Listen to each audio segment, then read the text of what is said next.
Hey y'all, we're live. Welcome to another episode of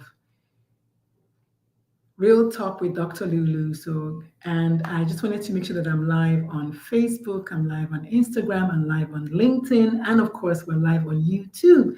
So we are 2 hours late this week. Believe it or not, I was supposed to go live at 12 noon, and I had something else that I could not miss. So I was like, you know what? I'm going to push my own back.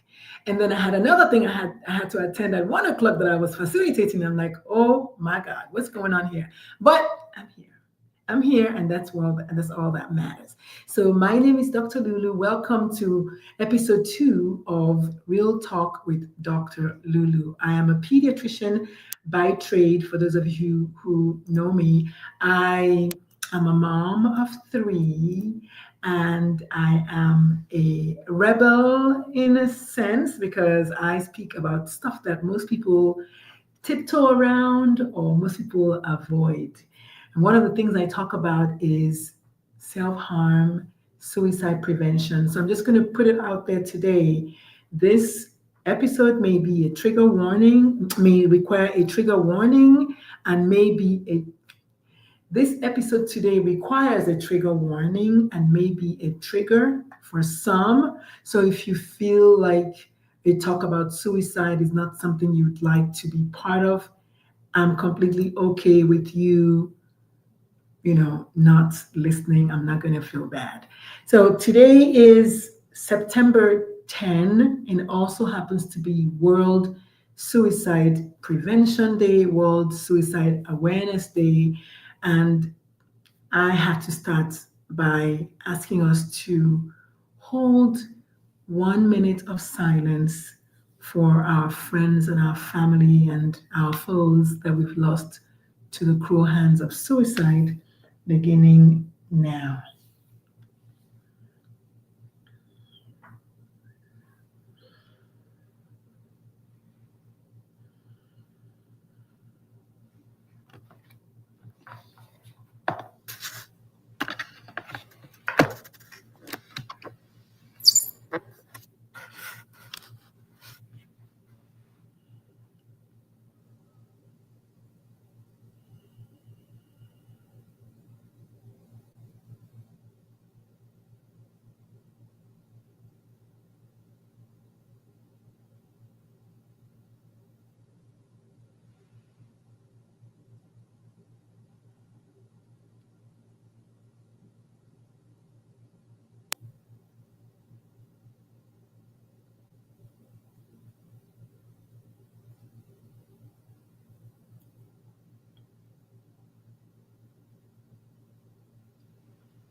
Thank you so much for being a part of that moment of silence that we were holding for our friends and our family members who we've lost to the cruel hands of suicide.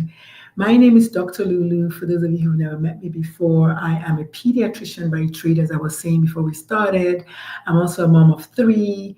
My eldest child is transgender. She's a very proudly out Black transgender woman. And so most of the work that I do is because of her. Even as a member of the queer community myself, I do not do this work because of myself. I do it because of my child and for people like my child. In today's world, the transgender people are truly under attack. They're truly being persecuted. They're persecuted, and they are just having a hard time. They're having a very hard time. So we want to hold space for them as much as we can. We want to also make sure that anybody who's struggling with suicidal ideation knows that there is help. We're going to talk a little bit about my story in the suicide prevention realm, or why I care about suicide. So, for those of you who knew me in 2020, I had my first ever TEDx talk. It was titled "Why Children Kill Themselves and What You Can Do to Help."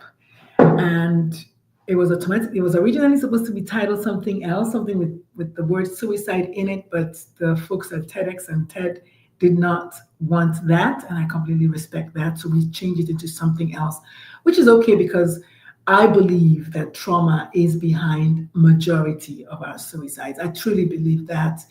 And because of that, my work is around trauma informed care.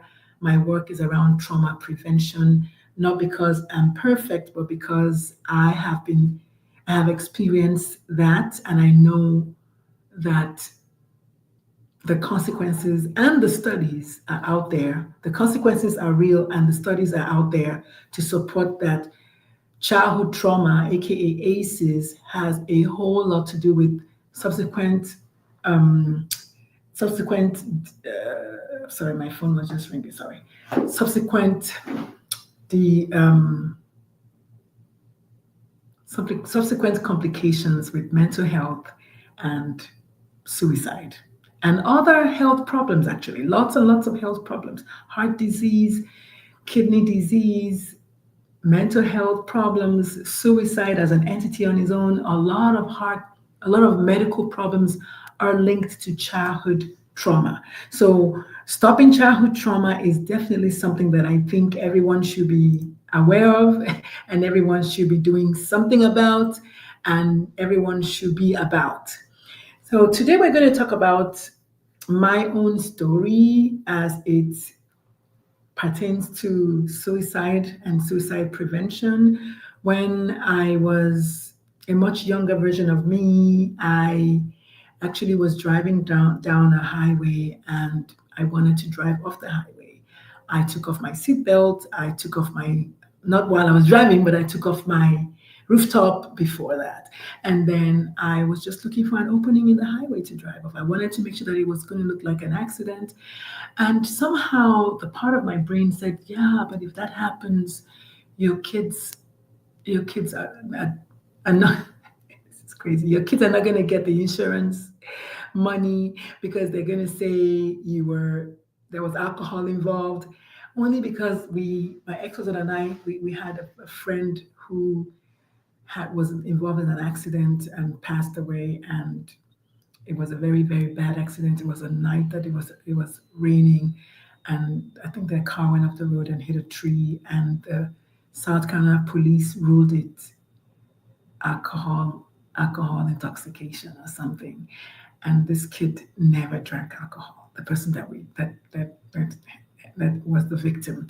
So I did not want my kids to have to deal with their parent passing, and then the the death also being ruled as something to do with alcohol when their mother doesn't drink alcohol. Literally, that was the reason.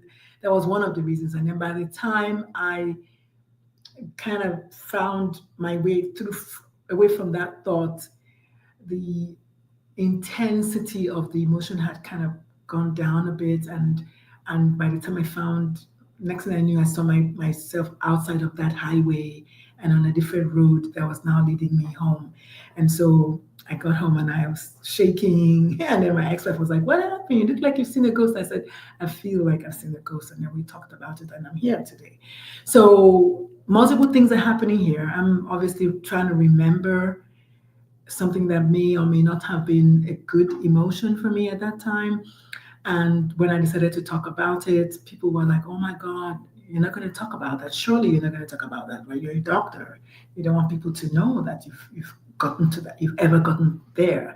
And I was like, yeah, but it's a story that is real. Doctors do have one of the highest rates of suicide and it's in America in today's world. And that study was from way back. We don't even know what the updated numbers are. It's probably more, right? The 400 doctors a year thing. First of all, those are 400 human beings that we're losing every year. But also, that number is probably higher. And I believe in telling stories and sharing experiences and talking about the stuff that nobody wants to talk about, because that's truly how we can end up maybe, just maybe, finding a solution for it. Oh God, I can't find where I am. So I also struggle a lot with technology. So I don't know if y'all can see me, but me and my busy hands, I clicked something because I was trying to find what's happening on Instagram. And then okay, there I am. So welcome, welcome, welcome back. So we're talking about suicide, a real phenomenon, an equal opportunity phenomenon in today's world. So if you have been affected by suicide, maybe you know someone who's passed away by suicide, or I don't know, however you're connected by suicide, I want you to know that you're not alone. There are multiple things. I had a whole podcast on suicide for a long time. It's called Suicide Pages with Dr. Lulu. And we talked about the fact that there's a suicide contagion, there's suicide clusters, there's trauma, and the fact that Big Pharma wants you to believe that it's only depression. As you know, there's anytime people say only or always or never, it's usually not true.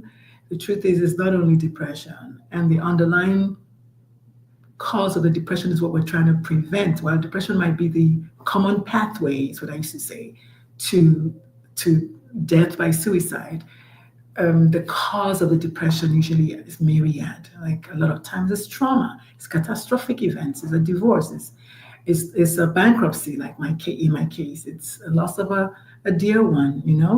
All the things that we wish for ourselves, and then what happens? We now find ourselves experiencing a deep psychic pain that we cannot easily bring ourselves out of. And I think that's what I want us to understand, that a lot of times we end up finding ourselves in a very difficult situation, and we have this fixed thought that we cannot alight from that situation, that this is it. This is the worst case scenario. There's nothing better out there for us. We think that we're a failure. We think we're hopeless. We think we have no one to go to. Some people believe that no one is going to listen to them even if they go to the person. So many thoughts.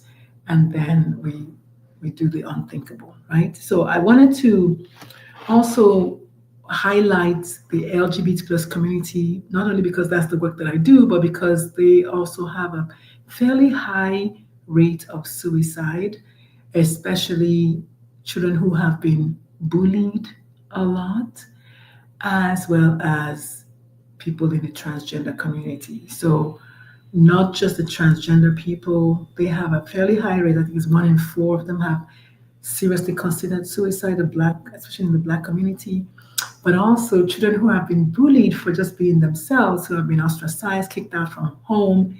They also experience suicidal ideation, and a lot of people end up doing it.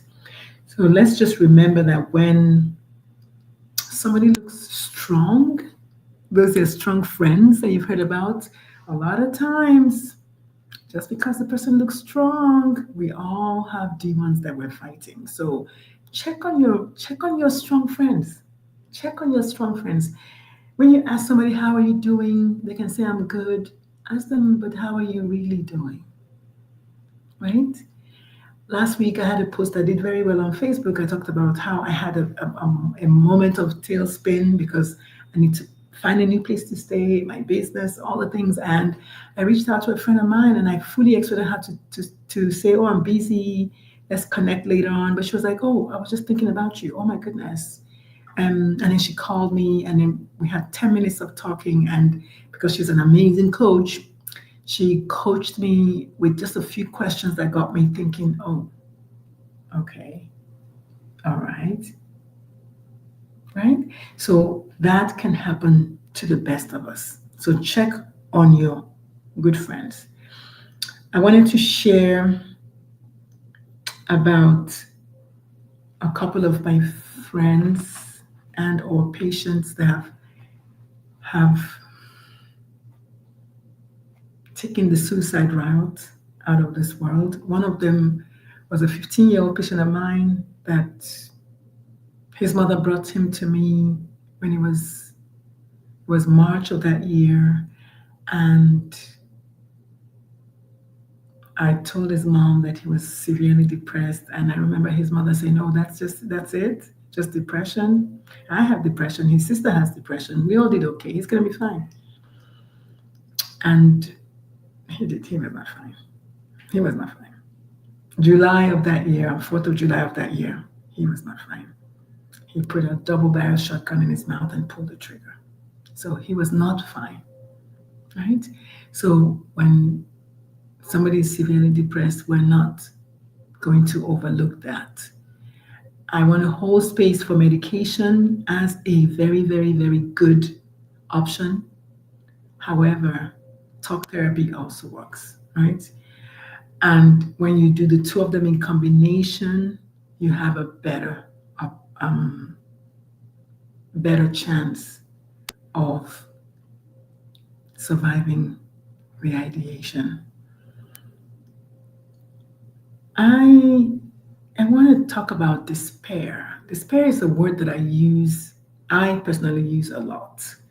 When I used to talk about suicide, when I had my Suicide Pages podcast, I talked about despair a lot. I really truly believe that while Big Pharma wants you to focus on depression, I want you to focus on despair. And I want you to focus on deep psychic pain. As someone who has experienced deep psychic pain, I want you to know that the person experiencing it goes to a place where honestly they don't believe they can come out of. It is so deep and it's so dark and there's so much despair. They really believe that they can't come out of it. And so don't, because there are people who think you're lazy, if you say you're suicidal. I was listening to Dave Chappelle and he was talking about Anthony Bourdain, and he said Anthony Bourdain traveled the whole world, ate exotic foods, stayed in exotic hotels, met exotic people. Basically, he said, "How dare him?" So I want to hold space for our friend Anthony Bourdain, who I did not know, because I know that we can smile. A lot of us are smiling every single day through all of our trauma.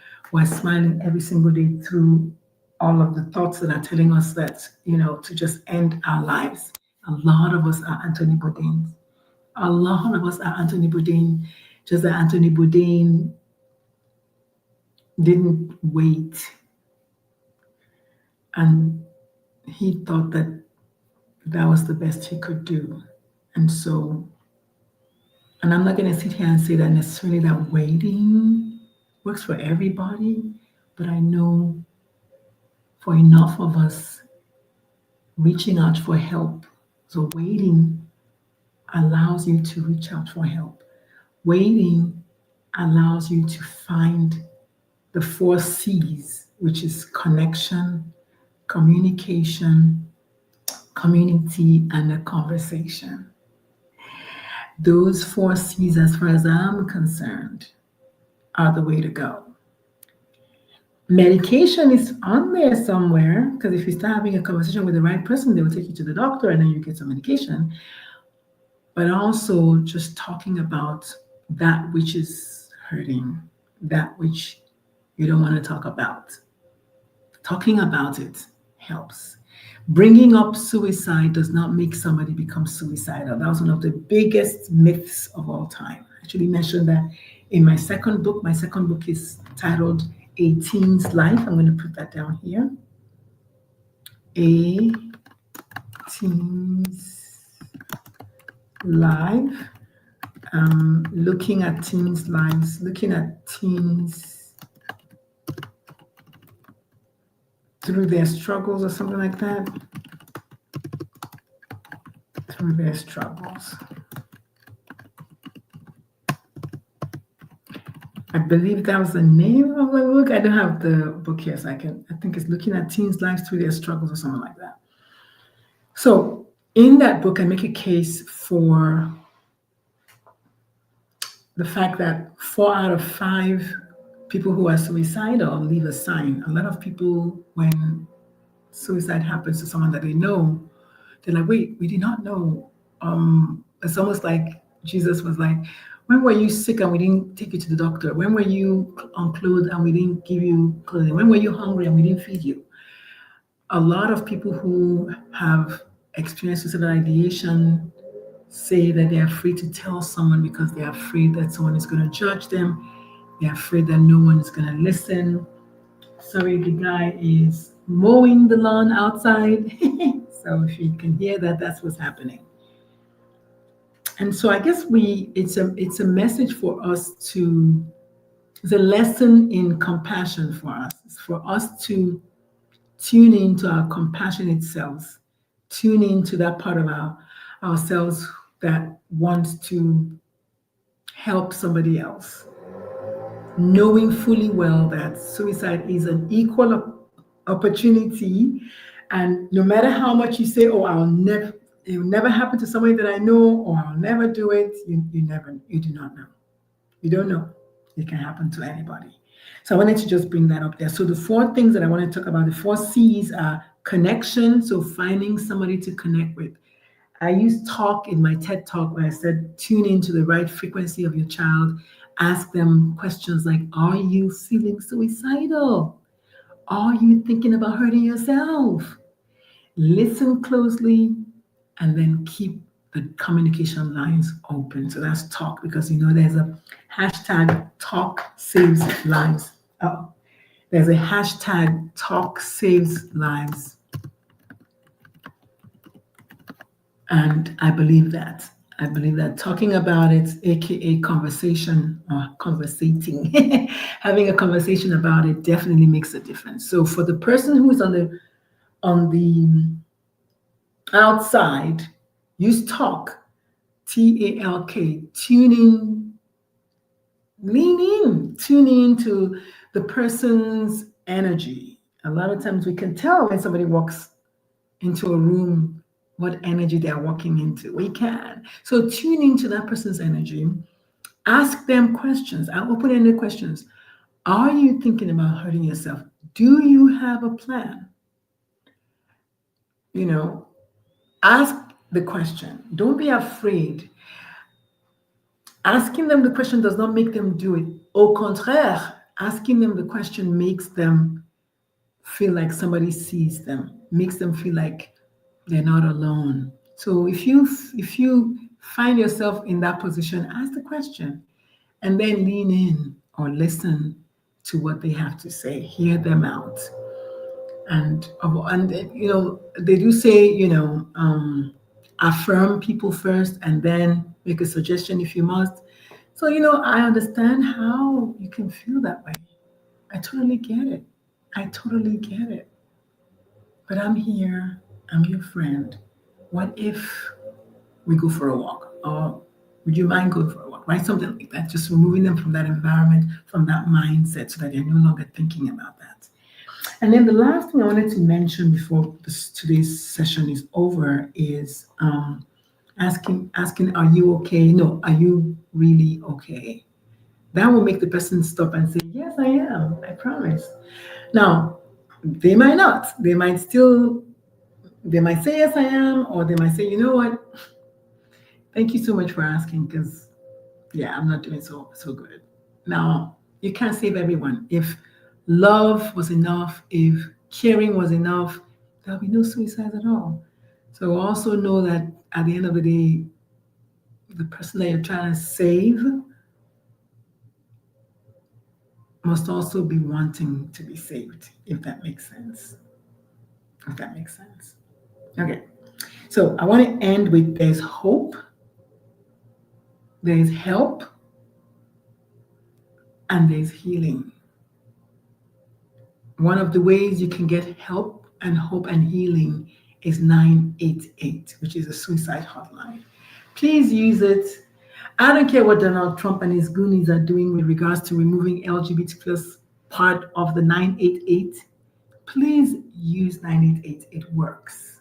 Please use 988. It works. Please use 988. It works.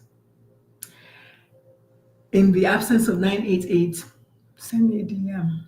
Reach out to me. I'm available. My practice is called Dr. Lulu's Pride Corner. We are happy to help you. While we're not all psychiatrists, none of us actually is a psychiatrist, but we're all life coaches and we can help. So if you're feeling suicidal, reach out to anybody, really, but especially Dr. Lulu, because I just invited you to reach out to me. And then last but not least, if you're a physician or you're a healthcare professional, now you know that your LGBT plus patients have a very high rate of mental health issues and suicidal ideation and suicide.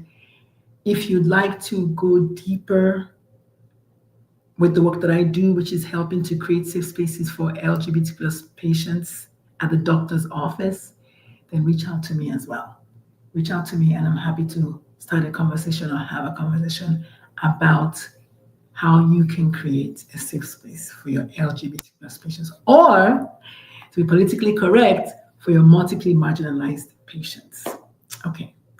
So these are supposed to be 30 minutes long. That's what I wanted. And hopefully we're going to stick to that time frame.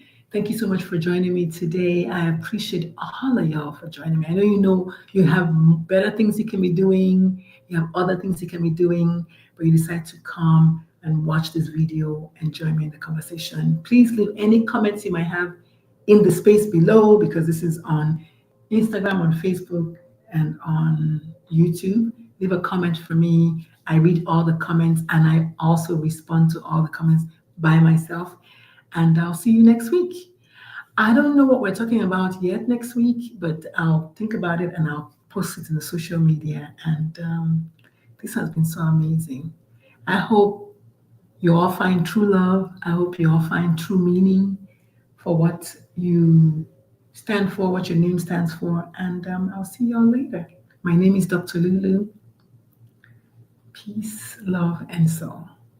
Bye.